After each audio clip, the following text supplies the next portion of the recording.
Hey there, and welcome. We tend to think of history as this fixed, settled thing, right? Something written down in books, set in stone. But what if it's not? Every now and then, a new discovery pops up that makes us rethink everything we thought we knew. And today, we're looking at the year 2025, a year that, believe it or not, really did change archaeology forever. It's a pretty wild question to ask.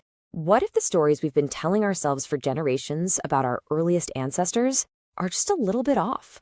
Or what if they're completely wrong? Well, we're about to dive into some brand new evidence that suggests they just might be. I know, that sounds super dramatic, but honestly, 2025 turned out to be this incredibly rich year for jaw-dropping revelations.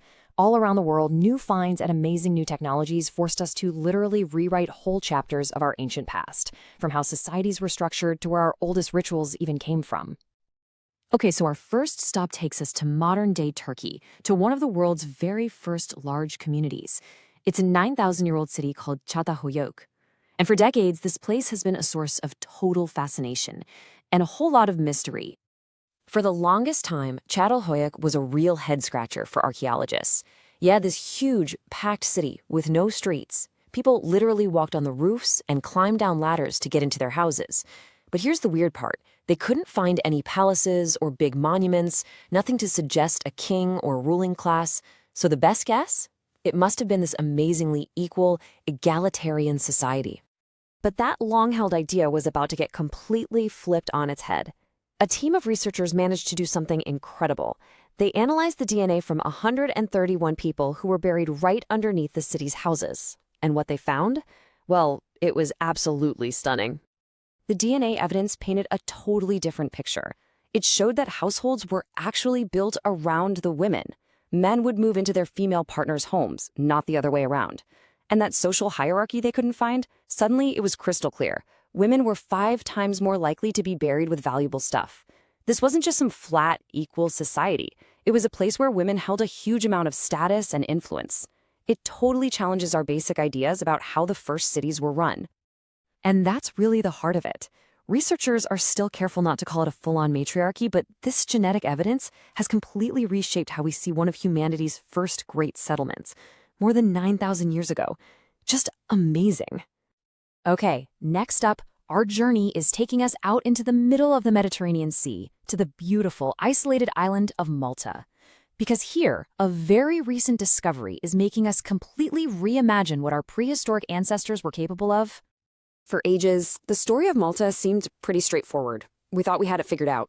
About 7,500 years ago, the first people, these Neolithic farmers, made an incredible 80-kilometer journey across the open sea from Sicily. A huge achievement for the time, and we all thought that was the beginning of Malta's human story. But then, bam, April 2025, a team was digging at a site called Latmia Cave, and they found stone tools and old hearths. When they carbon dated them, they realized they were a full 1,000 years older than the first farmers. The story we all knew, it wasn't chapter 1, it was chapter 2. And get this, not only were these first settlers way earlier, their journey was even more insane. Their trip from Sicily wasn't 80 kilometers, it was a staggering 100 kilometers of open water. The implications of this are just huge. We now know the first people on Malta were hunter-gatherers, and they survived there for 1,000 years before the farmers even showed up. And think about that journey for a second. 100 kilometers. For big chunks of that trip, they wouldn't have been able to see land at all. This means they had basic navigation skills, and it makes this the longest open sea crossing by hunter-gatherers ever found in the Mediterranean. These people were way, way better sailors than we ever gave them credit for. For our final story, we are tackling one of the most iconic practices of the ancient world, mummification. And just like our other stories, a 2025 discovery has sent the timeline spiraling back thousands and thousands of years. For centuries, when you said mummy, everyone thought of ancient Egypt. They perfected it around 3000 BCE. Then we found the Chinchorro mummies down in Chile, which were 2,000 years older, from around 5000 BCE. For a long, long time, they held the title for the world's oldest. That is, until September 2025. A new study came out that analyzed dozens of skeletons from all over Southeast Asia. And it proposed a totally new and much, much older form of intentional preservation that is completely rewriting the history books. The way they did it was completely different from anything we'd seen. No resins, no wrapping. These ancient people practiced something called smoke drying. They'd bind the body up really tight and then hang it over a smoky fire for weeks, sometimes even months. The process would slowly preserve the tissue, creating this durable, portable mummy that the group might have actually carried with them, like a revered ancestor. This discovery creates a massive paradigm shift. I mean, look at this. The evidence for this smoke drying practice goes back an incredible 12,000 years.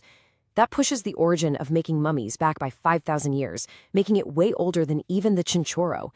It's just a powerful reminder of this shared human need to preserve our dead.